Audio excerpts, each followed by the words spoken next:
Good evening. Friends, fellow students, countrymen, lend me your ears, but only in the figurative sense of that expression. But in all seriousness, I suppose that you all here today expect that I will spend my time upon this podium lamenting the passing of these 4 years. And while it is most certainly true that I will have wistful nostalgia for this place from time to time, I don't believe that would be the most appropriate message for me to convey today. To do so would defy the dictionary. This is a commencement. To commence is not to end, it's not to relinquish, it's not to terminate. To commence is to begin. We're celebrating a beginning. A more forward-looking message is the one that I plan to deliver this day.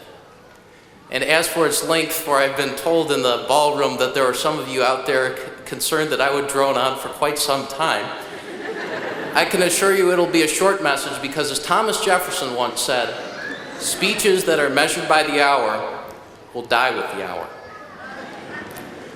We're about to embark on a voyage into the sea of our own independence and self-sufficiency, or so our parents sincerely hope.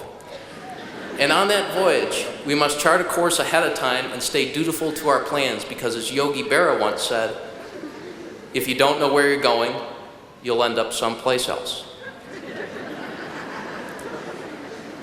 Now,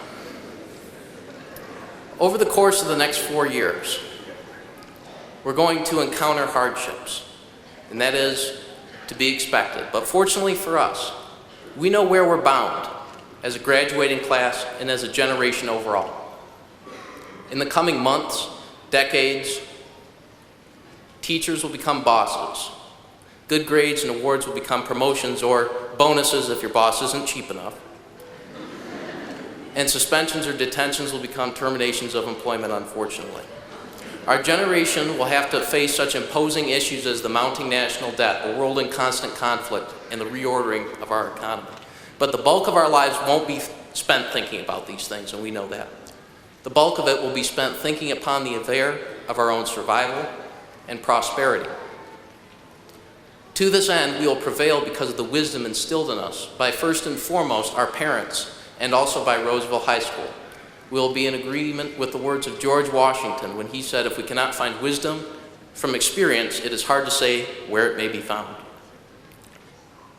Anytime the checkbook begins to look ugly, we can reflect upon the wisdom of Miss Anderson, Mr. Skidmore, Mr. Hanson, or any of the other personal finance teachers. If only after we recall what Mr. Hanson's humorous backup plan for that checkbook might be. Throw it out the window. When we're in our respective places of work and we're writing a report for the higher-ups in the company, and we're trying to organize it in a coherent, cogent fashion, we can reflect upon the wisdom imparted to us by Mrs. Sheff, Mrs. Jordan, and any number of the other English teachers who taught us to be concise, not refer to ourselves in the writing, bury any weaker arguments in the middle, and hook the reader early. We owe much to our many teachers. We'll always remember the friends we had in high school, the clubs we were in, and the teams we were on. But the real intrinsic value of all those experiences is the character that it gave us, to use as a foundation upon which to build a better life. As we make our way into adult lives, the high school mentality and approach to life will fade. As Bill Gates once put it about the real world won't care about your self-esteem. It'll expect you to accomplish something before you feel good about yourself.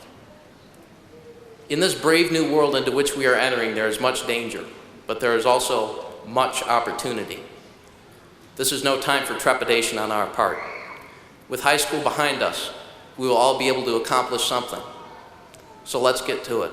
God bless.